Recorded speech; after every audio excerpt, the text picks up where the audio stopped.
थी manufacturing industry. ऐसे तमाम बिजनेसेस जिसमें हम कुछ ना कुछ मैन्युफैक्चर कर रहे हैं या रॉ मटेरियल को प्रोसेस करते हैं और प्रोसेस करने के बाद उसको कोई नई शेप दे देते हैं। जैसे कपड़ा है, कपड़े से हम कोई शर्ट या ट्राउजर बना लेते हैं, तो दिस इज टेक्सटाइल इंडस्ट्री। इसी तरह लेदर इंडस्ट्री है, सीमेंट इंडस्ट्री है, इसी तरह मे बी और शुगर इंडस्ट्री है। तो ऐसे तमाम बिजनेसेस जो किसी ना किसी चीज़ के रॉ मटेरियल को शेप चेंज करके एक नई प्रोडक्ट बना देते हैं, that comes under manufacturing industry. And last में थी सर्विस इंडस्ट्री के, जहाँ पे कोई टेंजिबल प्रोडक्ट हमें नज़र नहीं आती बल्कि सर्विसेज नज़र आती हैं। सर्विसेज से मतलब जैसे टीचिंग है, या जैसे लॉयर का प्रोफेशन है, जैसे मेडिकल प्रोफेशन है, डॉक्टर्स आपको सिर्फ एडवाइस देते हैं, they do not give you any tangible product. So ऐसी तमाम बिजनेसेस जो सर्विसेज से रिलेटेड हैं वो सर्विस इंडस्ट्री में आ जाते हैं। सो ये बेसिकली 5 टाइप्स थी जो जिसको हम कहते हैं कि ये इंडस्ट्री के अंदर आती है। सर, क्या इंटीरियर डिजाइनिंग और आर्किटेक्ट्स का जो बिजनेस है वो कंस्ट्रक्टिव इंडस्ट्री में इंक्लूड होता है? नहीं, अगर तो आप मैन्युफैक्चरिंग कर रहे हैं, कंस्ट्रक्शन कर रहे हैं, लेबर लगा रहे हैं, फिर तो वो कंस्ट्रक्टिव में आएगा। लेकिन अगर आप सिर्फ आपका काम सिर्फ और सिर्फ स्केच बना के देना है, तो that is a service industry के आपके पास कुछ एक्सपर्टीज मौजूद है, आप उस एक्सपर्टीज को किसी को एडवाइस करते हैं या वो स्केच बना के देते हैं और उस पर अमल दरामद कोई और करता है। सो जो बना रहा है that comes under constructive industry. और आप क्योंकि सिर्फ एक सर्विस दे रहे हैं, just an idea, you are just giving an idea, so idea is an intangible thing, so ये सर्विस इंडस्ट्री में आएगा। हाँ, अगर आप उस आइडिया को खुद ही एग्जीक्यूट भी कर रहे हैं, देन यस वो फिर कंस्ट्रक्टिव इंडस्ट्री के अंदर आएगा। जी बोले, क्या कह रहे थे आप? सर नेशनल ऑब्जेक्टिव क्या है? ओके, मैं बता देता हूँ। पहले इंडस्ट्री वाला टॉपिक में कोई क्वेश्चन है तो पूछ लें, फिर मैं नेशनल ऑब्जेक्टिव पे आता हूँ। और ये जेनेटिक इंडस्ट्री के बारे में दोबारा बता दीजिएगा जरा। सर ने बताया तो है यार, क्या कर रहे हो तो समझ यार? ऐसे तो क्वेश्चन बेटा नहीं करें। When teacher is available he is obviously authorized to ask and to answer the question. आप क्रॉस आंसर मत किया करें। ओके, जेनेटिक इंडस्ट्री वो होती है जिसमें जानदारों से रिलेटेड हम कोई भी बिजनेस करते हैं। जैसे आपने पढ़ा होगा कहीं बायोलॉजी में, पौधों को कलम लगाना। सो 2 डिफरेंट ब्रीड्स या 2 डिफरेंट प्लांट्स को आप इकट्ठा करके एक थर्ड कोई ना कोई प्रोडक्ट लेना चाह रहे हैं। इसी तरह पोल्ट्री है जैसे, या ये आप वैक्सीनेशन की बात कर रहे हैं हम लोग। सो ऐसी तमाम चीज़ें जो जानदारों से रिलेटेड होती हैं, एनिमल्स, बर्ड्स, ह्यूमन बीइंग्स। सो ऐसी तमाम बिजनेसेस जो लाइव लोगों के लिए या जानदारों के लिए होती है, उस सब बिजनेसेस को हम जेनेटिक इंडस्ट्री में शामिल करते हैं। Okay sir. ओके जी, देन नेशनल ऑब्जेक्टिव मींस के सर सर जी पूछिए। सर, एक जेनेटिक होगी, एक कंस्ट्रक्टिव होगी, एक मैन्युफैक्चरिंग होगी, एक सर्विस होगी। सर, पांचवी कौन सी है? एक्सट्रैक्टिव है, जेनेटिक है, कंस्ट्रक्टिव है, मैन्युफैक्चरिंग है और सर्विस। जी सर। सर, एक्सट्रैक्टिव के बारे में थोड़ा सा बता दें। आपके पास रिकॉर्डेड लेक्चर मौजूद है, आपने सुना है वो लेक्चर? No sir. उसको सुनिएगा। नेक्स्ट क्लास में फिर जो क्वेश्चन होंगे उसके ऊपर आंसर करेंगे, क्योंकि ये रिकॉर्डेड लेक्चर है, आप बार बार एक ही चीज को सुन सकते हैं। बट स्टिल अगर उसमें समझ नहीं आती सुनने के बाद भी, तो फिर आप नोट डाउन जरूर करें। नेक्स्ट क्लास में सर मेरा एक क्वेश्चन था प्रीवियस लेक्चर में। ये वाला मैं नोट कर रहा हूँ, इसलिए मैं सर मैंने कहा है कि थोड़ा सा दोबारा बोले, मुझे समझ नहीं क्या कहा आपने। सर। मैंने कहा मैं ना ये नोट कर रहा हूँ इंडस्ट्री वाला, तो थोड़ा सा बता दें के बारे में बस। जी, इंडस्ट्री के बारे में यही बता रहा हूँ कि ये रिकॉर्डेड लेक्चर आप सुने। अगर आप तक नहीं पहुंचा तो सीआर आप बेटा काइंडली इनको भी सेंड कर दें। आप वो सर सुन के सबको सेंड सबको कर दिया, ग्रुप 3 ग्रुप तीनों। ठीक है, वेरी गुड। तो इसको सुनने के बाद अगर आपको कुछ समझ नहीं आता तो फिर आप नोट डाउन कर लें, और नेक्स्ट क्लास जो आपकी नेक्स्ट थर्सडे को होगी उसमें मुझसे क्वेश्चन पूछ लीजिएगा। ठीक है सर मेरा एक क्वेश्चन था वो प्रीवियस लेक्चर में से है। जी पूछे। सर ये जो provision of credit by banks है, इसके बारे में कुछ बता दें। Okay, national objective and provision of, ये दोनों को मैं अब बताने लगा हूँ। Provision of credit by banks का मतलब ये है कि जब एक बिजनेसमैन लोन लेने आता है तो वो अपना आइडिया बताता है। मतलब अगर आप किसी से भी लोन लेने जाते हैं तो पहला क्वेश्चन जो लोन देने वाला होता है या लेंडर होता है, वो पूछता है इसका पर्पस क्या है, कि क्यों आप लोन लेना चाह रहे हैं। So if you do not ji have any ji purpose, if you are not doing any business, तो फिर आपको लोन शायद नहीं, बैंक तो बिल्कुल नहीं देगा. Even if you talk about the friends or somebody asks for money from you, तो आपका पहला क्वेश्चन यही होता है, अच्छा कब वापस करोगे और किस तरह वापस करोगे. So यही क्वेश्चन जब बैंक लैंडिंग करता है तो बैंक भी पूछता है. ऐसी सूरत में अगर तो बिजनेस नहीं है, कोई आइडिया ही नहीं है, पैसों को क्या करना है, कोई पर्पस ही नहीं पता, तो फिर बैंक लैंडिंग नहीं करेगा. But if you have a business plan, if you have a feasibility report with you, अब बैंक आपसे पूछेगा, then you can share all the feasibility report कि ये मेरा आइडिया है, ये मैं उससे प्लांट एंड मशीनरी लगाऊंगा, इतनी प्रोडक्शन होगी, इतनी सेल होगी, इतने एक्सपेंसेस होंगे, ये प्रॉफिट होगा. So you will give all the business plan to the bank, और उस वजह से फिर बैंक शायद एग्री कर जाए लोन देने पे. सो बिजनेस की एक इम्पोर्टेंस या बिजनेस का एक फायदा ये है कि बिजनेस की वजह से आपको लोन भी मिल सकता है. क्रेडिट उधार को कहते हैं. सो क्रेडिट भी मिल सकता है, उधार भी मिल सकता है.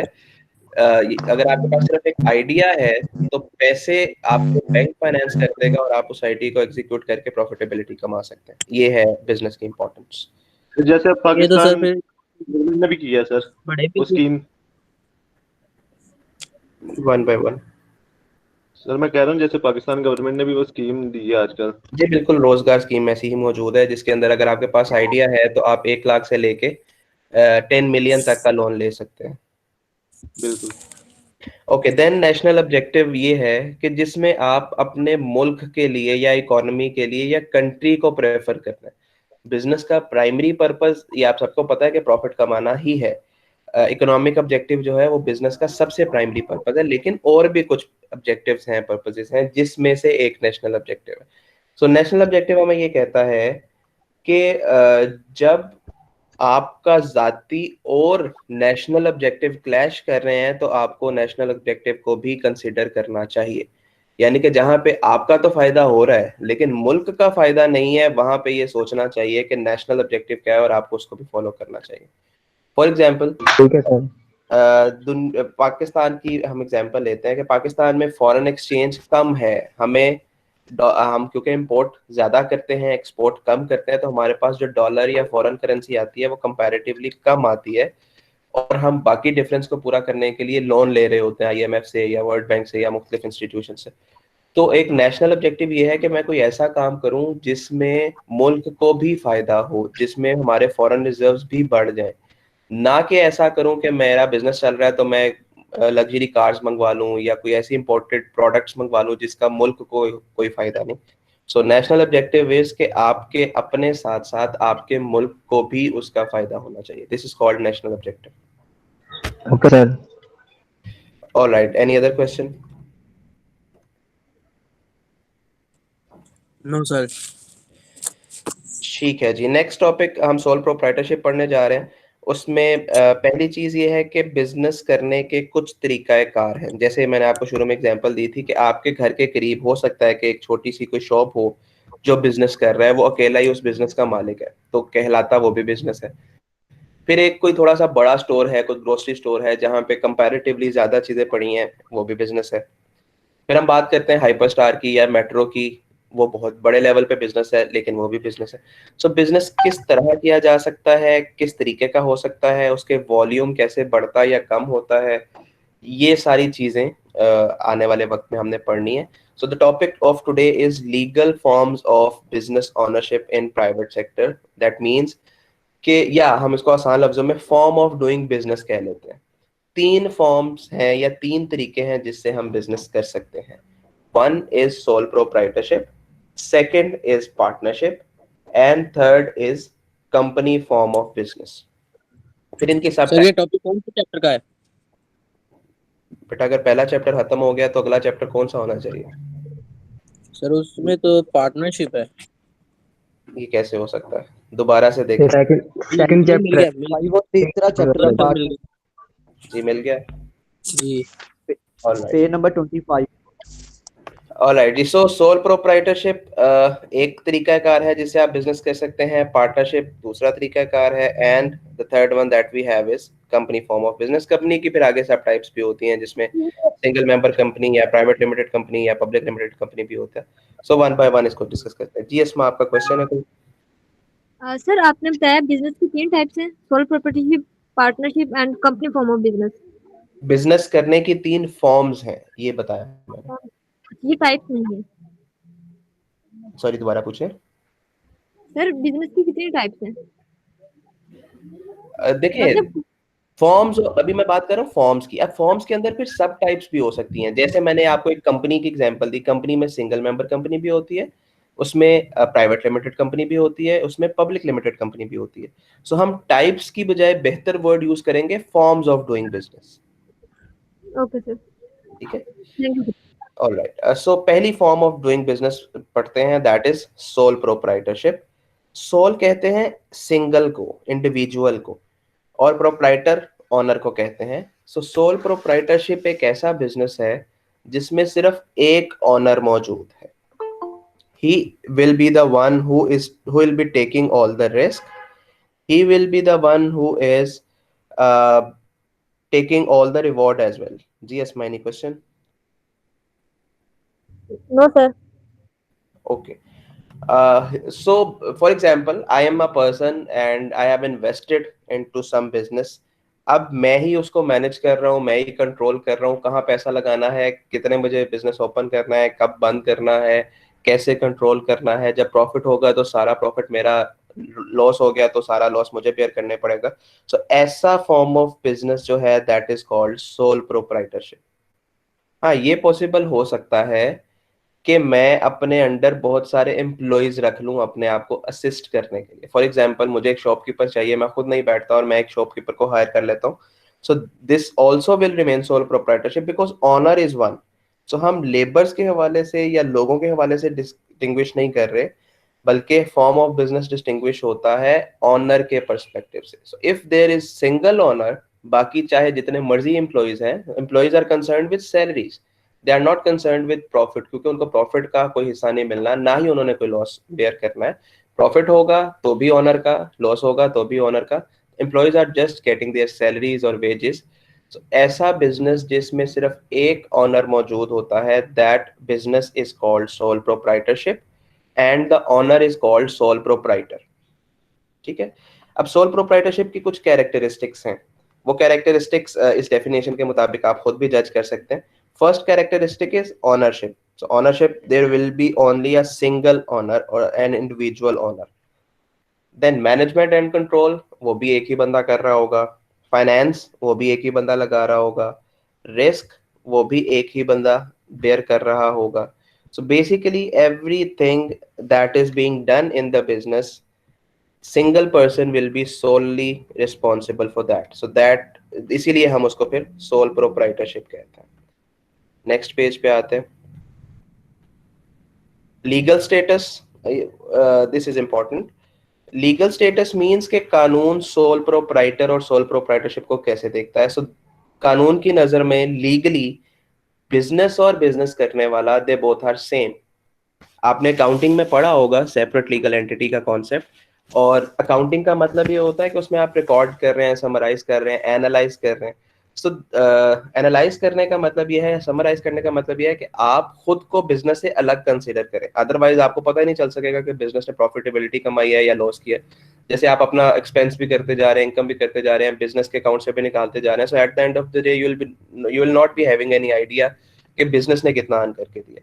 तो वो अकाउंटिंग के पर्सपेक्टिव में इसका मतलब ये होता है कि आप रिकॉर्ड अलहदा से मेंटेन करें। बट लीगल स्टेटस की अगर हम बात करें, कभी कोई कोर्ट में केस जाएगा तो उस हवाले से legally sole proprietor and sole proprietorship, they both are considered same. This is the legal status of sole proprietorship. Then relationship with customer, obviously वो डायरेक्ट होगा, क्योंकि एक ही बंदा है, एक ही इंडिविजुअल है, वही कंट्रोल और मैनेज कर रहा है। सो कस्टमर से भी नॉर्मली वही डायरेक्ट डीलिंग कर रहा होता है। सो सोल प्रोप्राइटरशिप में नॉर्मली जो कस्टमर से डीलिंग होती है या रिलेशनशिप होता है वो भी डायरेक्ट होता है। Next one is no legal formalities. इसको हम लेस लीगल फॉर्मेलिटीज कहना चाहिए, नो को काट दे।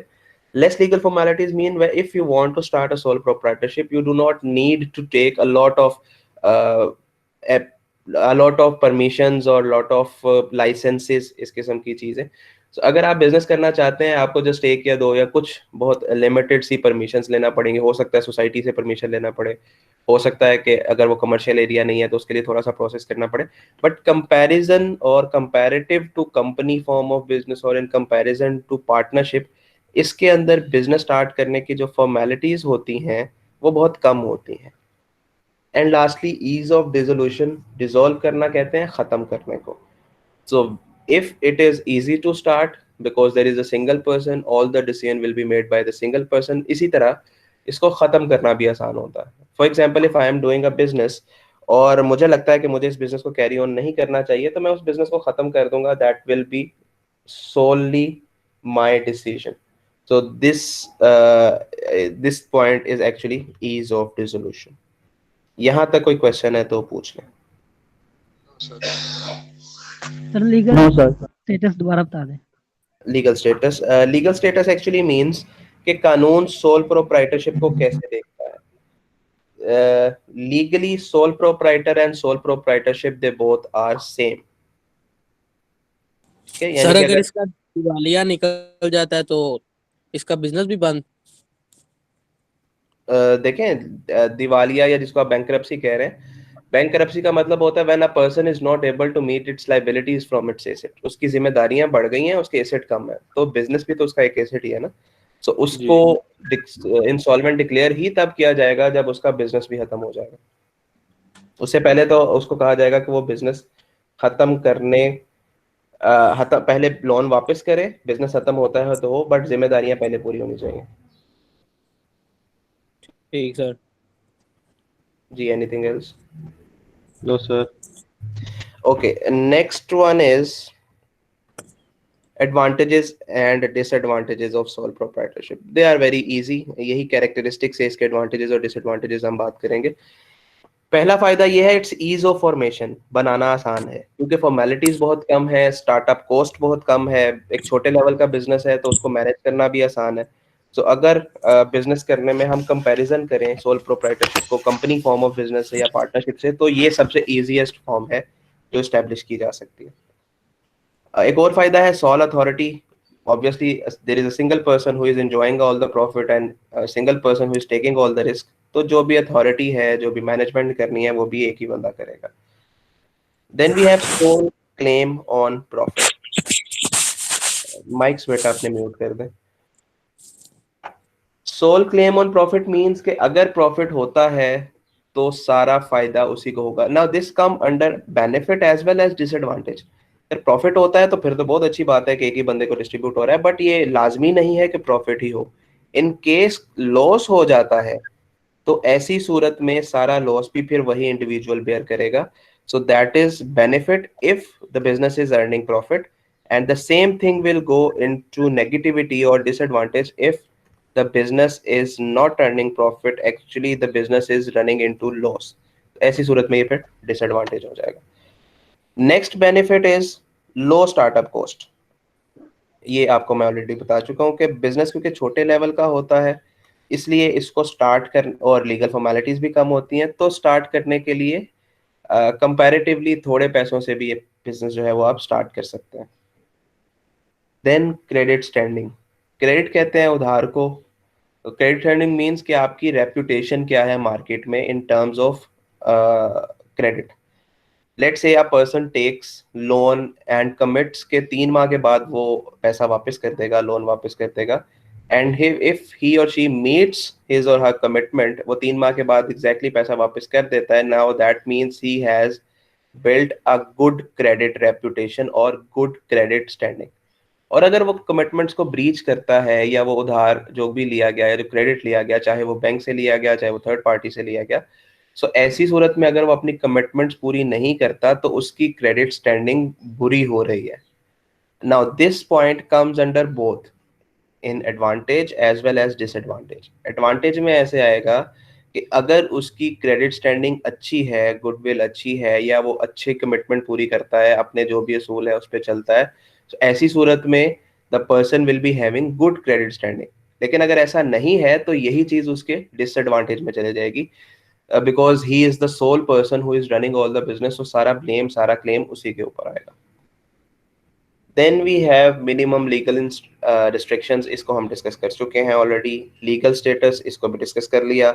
सीक्रेसी, सीक्रेसी वो होती है कि आपको अपने बिजनेस के जो राज हैं या जो अपने बिजनेस के फॉर्मूलाज हैं, जैसे आपके पास बहुत सारी बेवरेजेस हैं, फॉर एग्जांपल पेप्सी है या कोका कोला है। अब ये प्रोडक्ट तो और भी बहुत सारे लोग बना रहे हैं, गौरमे भी बना रहा है, शैंडी कोला आई थी, अमृत कोला आई थी, इसी तरह और भी 10 ब्रांड्स हैं, but you like a certain brand because of its formula. So अगर आप know that is a secret of your business. इसी तरीके से अगर सोल प्रोप्राइटर और कंपनी या पार्टनरशिप की बात करें तो ज्यादा सीक्रेसी सोल प्रोप्राइटरशिप में मेंटेन की जा सकती है बिकॉज ऑनर एक है। अब बाकी फॉर्म ऑफ बिजनेस में क्योंकि ज्यादा ऑनर होंगे इसलिए सीक्रेसी कंपैरेटिवली कम होगी। Then possible tax advantage. Possible tax advantage means there is a single taxation in sole proprietorship, means क्योंकि legally sole proprietor and sole proprietorship दोनों सेम है, इसलिए अगर प्रॉफिट के ऊपर टैक्स दे दिया है बिजनेस ने या सोल प्रोप्राइटर जो भी बिजनेस कर रहा था, अगर प्रॉफिट के ऊपर उसने टैक्स दे दिया है तो अब सोल प्रोप्राइटर को दोबारा से टैक्स नहीं देना पड़ेगा, जैसा कंपनी में होता है। कंपनी में डबल टैक्सेशन होती है कि कंपनी अगर कोई प्रॉफिट कमाती है तो पहले कंपनी टैक्स देती है और फिर वो प्रॉफिट जब ऑनर्स में डिस्ट्रीब्यूट होता है तो ऑनर दोबारा से टैक्स देते हैं उसके ऊपर। So that is called double taxation. But here we have an advantage because legally sole proprietor and sole proprietorship, they both are same. So if the business has given the tax, the owner will not give the tax again. Then we have direct relationship with customer. ये आपको मैंने बता दिया, ये फायदे में भी जा सकता है, ये नुकसान में भी जा सकता है। Benefit of inherited goodwill. Goodwill का कॉन्सेप्ट शायद आपने अकाउंटिंग में पढ़ लिया हो। Goodwill means your reputation in the market, your brand net worth. जैसे मैं कहता हूँ कि Coca Cola it's a brand, इसकी अपनी एक नेटवर्थ होती है। जैसे ये डिफरेंट फूड चेन्स है, KFC है, मैकडोनल्ड्स है, सो ये सिर्फ अपना नाम बेचते हैं, अपनी गुडविल बेचते हैं, अदरवाइज प्रोडक्ट और इंफ्रास्ट्रक्चर वो सारा तो किसी और का होता है। सो इनहेरिटेड गुडविल मीन्स कि अगर आपका सोल प्रोप्राइटरशिप का बिजनेस है और आप अच्छी क्रेडिट स्टैंडिंग रखते हैं, अच्छी मार्केट रेपुटेशन रखते हैं, अच्छा कस्टमर डीलिंग करते हैं, तो यही गुडविल फिर आपके बच्चों में या जो भी विरासत में है उनको भी ट्रांसफर होगी। आपने अक्सर सुना होगा कि इसके अब्बू बड़े अच्छे थे तो ये भी अच्छा ही बच्चा होगा। सो that is called inherited goodwill. So when someone is doing business, if he और शी खुदा न खास्ता डाइज, तो उसका अगर बिजनेस आगे चलता है तो जो भी उसके वर्से में या जो भी उसको बिजनेस को टेकअप कर रहा है, he or she gets the inherited goodwill. Then we have power to start and close the business. ये सिंपल है कि जब आप चाहें स्टार्ट करें, जब चाहें उसको खत्म कर लें बिजनेस को। Reducing concentration of wealth.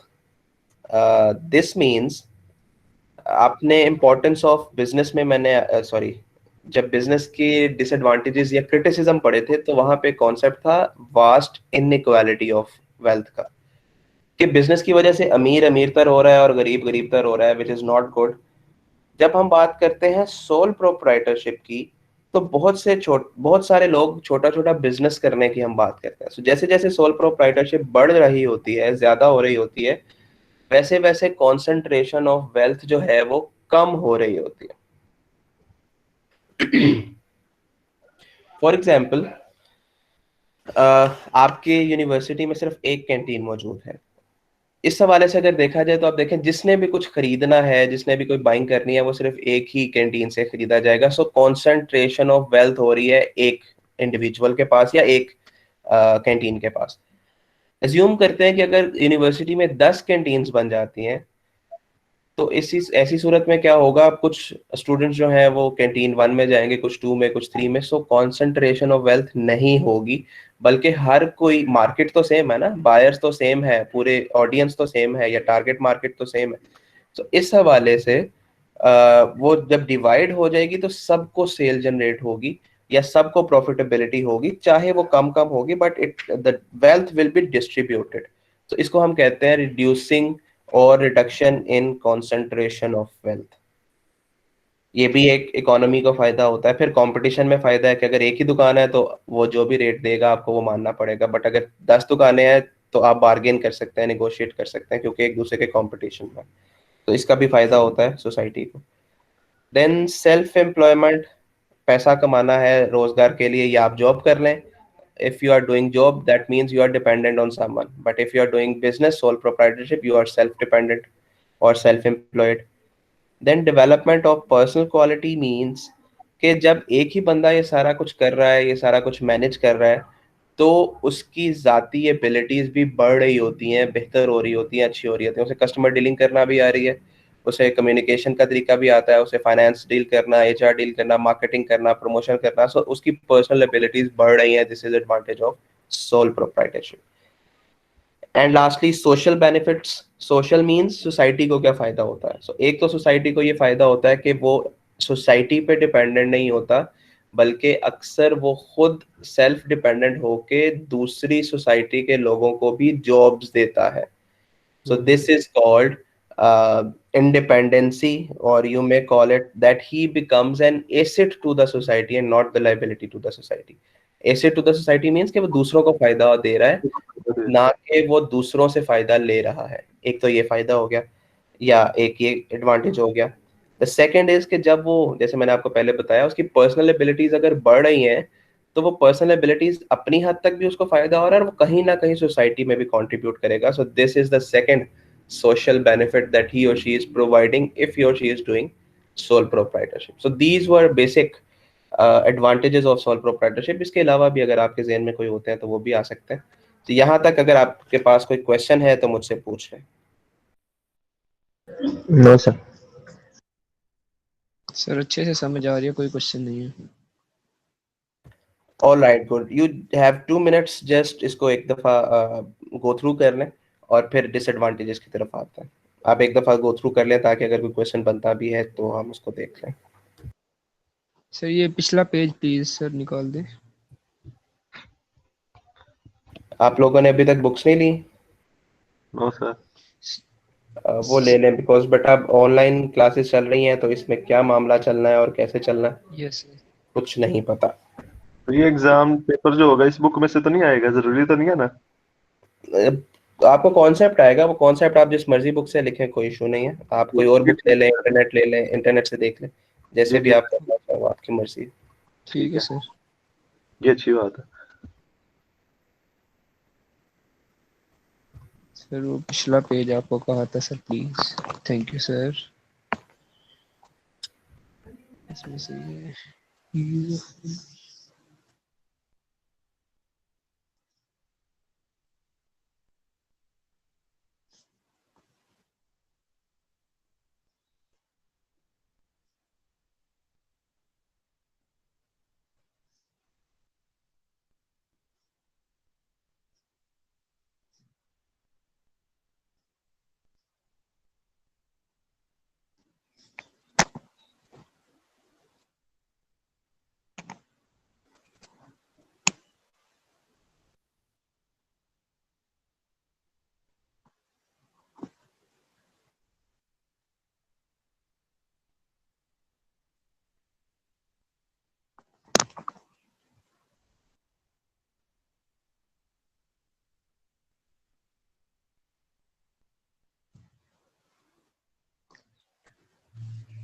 जी जन्नत, आपका कोई क्वेश्चन है? यस सर, मैंने ये पूछना था कि जो इसका पॉइंट है डायरेक्ट रिलेशनशिप विद कस्टमर्स, तो ये डिसएडवांटेज में भी नहीं आ सकता कि उसका रिलेशनशिप अगर डायरेक्ट है तो थोड़ी सी भी मिसअंडरस्टैंडिंग से या मिसकंसेप्शन से बिजनेस जो है वो ख़राब हो सकता है.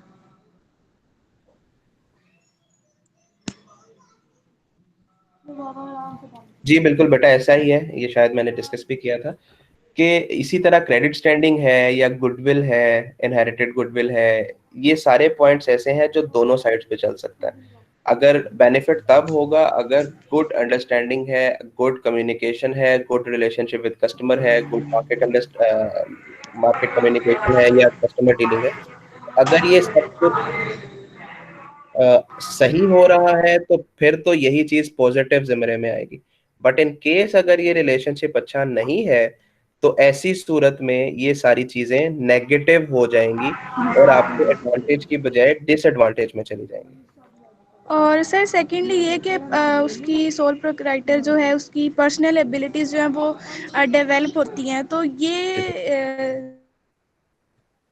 एम्प्लॉयज़ हैं उसके या जो एम्प्लॉयज़ को मिले वो भी हाई कैलिबर के हों। आपकी आवाज दरम्यान में ब्रेक हो गई थी, मैं यहाँ तक सुन पाया कि अगर एक सोल प्रोप्राइटर के एम्प्लॉयज हैं, इससे आगे आपने क्या कहा? मैं ये पूछ रही हूँ कि उसके पर्सनल एबिलिटीज़ या पर्सनल क्वालिटीज़ जो हैं वो तो डेवलप होती हैं, लेकिन इसमें ये पॉसिबल है कि उसके जो एम्प्लॉयज़ हों उसके उनका भी जो कैलिबर है वो भी डेवलप हो, इंक्रीज़ हो। जी बिल्कुल हो सकता है, बट ये डिपेंड करता है कि उसकी अपनी कैरेक्टरिस्टिक्स या उसकी अपनी एबिलिटीज कैसी है। ये again it can go otherwise as well, कि अगर एक इंडिविजुअल अच्छी कैपेबिलिटीज का नहीं है तो उसके बिजनेस को लॉस हो जाएगा। इफ ही और she is not doing the business well, अगर पार्टनर्स हैं तो एक आधा पार्टनर अगर वीक है तो फिर भी काम चल सकता है, लेकिन अगर सोल प्रोप्राइटर वीक है, उसकी एबिलिटीज नहीं है, डिसीजन पावर नहीं है, कम्युनिकेशन अच्छी नहीं है, तो ऐसी सूरत में लॉस हो जाएगा। और लॉस होने की सूरत में एम्प्लॉयज को भी नुकसान होगा कि उनकी जॉब जा सकती है।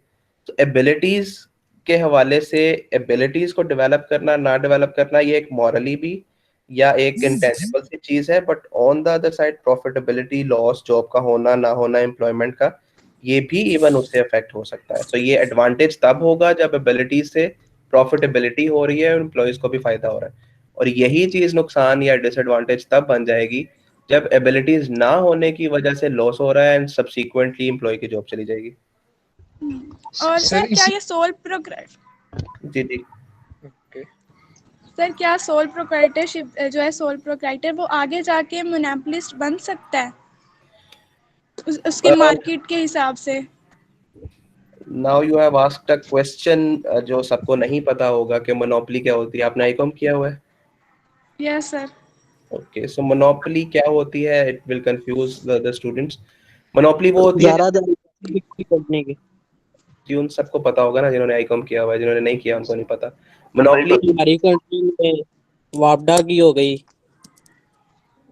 जी बिल्कुल, monopoly means when you have one seller in the market, और उसकी वजह से सोसाइटी को ये नुकसान होता है कि जो भी बातें हैं वो सारी सेलर की माननी पड़ती है, because you do not have any other option. So normally sir इसमें तो मार्केट रेट वो पहले बात को कंप्लीट सुन ले तो मैं आपसे क्वेश्चन लेता हूँ। और क्वेश्चन का प्रोसीजर इस तरह कर लें कि जब आपको कोई क्वेश्चन है तो आप हैंड रेज कर लिया करें, यहाँ पर नीचे ऑप्शन मौजूद है ना रेज हैंड का, then I call the name और फिर आप क्वेश्चन पूछे ताकि वो डिस्टॉर्शन ना हो लेक्चर के दरमियान। जी आप बोले, आप क्या कुछ बोलना चाह रहे हैं? और बाकी काइंडली माइक अपना म्यूट रखें, जब क्वेश्चन पूछना है तो वो हैंड रेज कर लें, मैं फिर नेम कॉल कर लूंगा। जी आकाश आप भी अपना माइक ऑफ कर लें। जी समीर पूछें।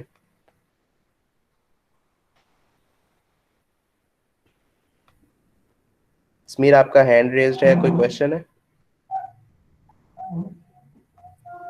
सर मैंने पूछना था कि अगर ये सोल प्रोप्राइटरशिप अपने कारोबार को बड़े स्केल पर लेके जाना चाहे, मतलब उसको बढ़ाना चाहे, तो उसके लिए उसे क्या करना होगा?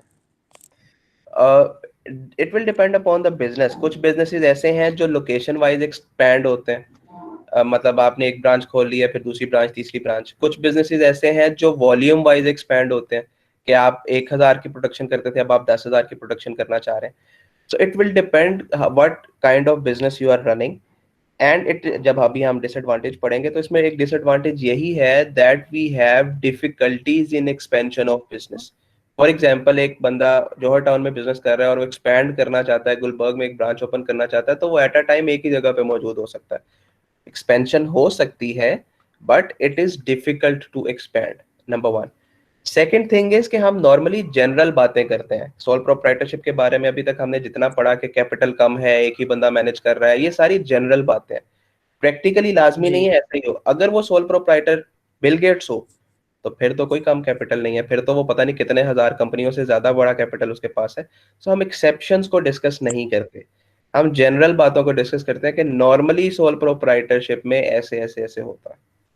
ठीक है, सो एक्सपैंड करना कंपैरेटिवली मुश्किल होता है, बट इसका ये हरगिज मतलब नहीं है कि अगर आप एक्सपैंड कर रहे हैं तो वो बिजनेस लॉस में ही जाए। हो सकता है वो ज्यादा अच्छा प्रॉफिटेबिलिटी में चला जाए। ठीक है जी। और तो इससे सर ये पहले जो वेरी जी पूछें। वेरी स्मॉल स्केल बिजनेसेस जैसे ये हाकर्स हो गए, फ्रूट सेलर्स जो गलियों में होते हैं, जी ये जी भी एक तरह की सोल प्रोप्राइटरशिप यस है। Yes they are also sole proprietorship and not necessarily ये छोटे लेवल के बिजनेसेस हैं। बहुत सारे ऐसी शॉप्स हैं जो किसी ऐसे प्राइम पॉइंट पे बैठे हुए हैं जहाँ पे वो शायद एक नॉर्मल जॉब होल्डर से ज्यादा पैसे अर्न कर रहे होते हैं। आप जैसे देखें ये कुछ ऐसे एरियाज हैं जहाँ पे कुछ फूड आइटम्स बहुत मशहूर हैं। लेट्स से श्याम नगर के अंदर या शायद एमएओ के पीछे कोई बन वाला मौजूद है।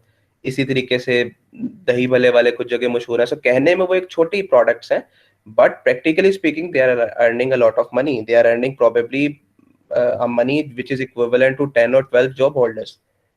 तो सोल प्रोप्राइटर को जनरल बात यही है कि वो बिजनेस छोटे लेवल का होता है, बट प्रॉफिटेबिलिटी का उससे कोई ताल्लुक नहीं है।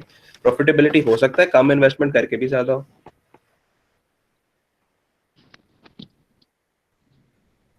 जी any other question? Sir decision power कैसे बढ़ा सकते हैं? आप लोग अगेन उस चीज को भूल जाते हो। मैंने कहा हैंड रेज करें and then I will call the name.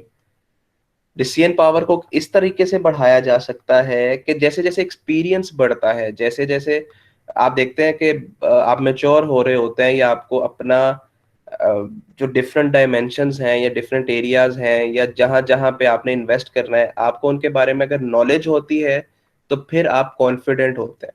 For example आपकी जब पहली क्लास ऑनलाइन हुई होगी या गूगल मीट पे या जूम के ऊपर, you will not B that confident. आपको पता नहीं होगा कैसे क्लास लेनी है या कैसे माइक ओपन करना है या क्या, but slowly and gradually you are getting confident. So now you are taking different, you are experiencing different dimension of it. इसी तरह बिजनेस में भी होता है। अगर आप बिल्कुल फर्स्ट हैंड बिजनेस कर रहे हैं तो आपको रिस्क है, आपको डाउट्स हैं, आप कॉन्फिडेंट नहीं है, एक्सपीरियंस नहीं है, तो डिसीजन मेकिंग भी अच्छी नहीं होगी। बट स्लोली एंड ग्रेजुअली जब आपको एक्सपीरियंस होता जाएगा, जब चीज़ों का पता चलता जाएगा, जब आपको डिफरेंट नॉलेज होता जाएगा, तो फिर वो डिसीजन मेकिंग या डिसीजन पावर भी बेहतर होती चली जाएगी। जी एनीथिंग एल्स? जी नो राबिया सर। पूछे। सर लीगल स्टेटस के बारे में एक दफा बता दें। Legal status means that your business and you both are same. That means जो let's say business का नाम है XYZ.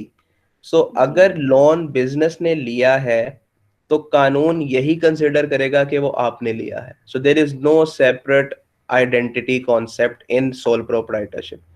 बिजनेस करने वाला और बिजनेस, इन दोनों को सेम कंसिडर करेगा कानून। अगर कोर्ट में कोई केस चला जाता है, कोई डिस्प्यूट आ गया, कोई इशू बन गया, तो कोर्ट ये नहीं कहेगा कि ये आपके बिजनेस ने किया था तो आप इसके जिम्मेदार नहीं, बल्कि अगर बिजनेस ने किया है तो भी आप जिम्मेदार हैं और अगर आपने किया है तो फिर तो आप हैं। सो business and the business person who is doing the business, जिसको हम ओनर कहते हैं, दे बोथ आर सेम।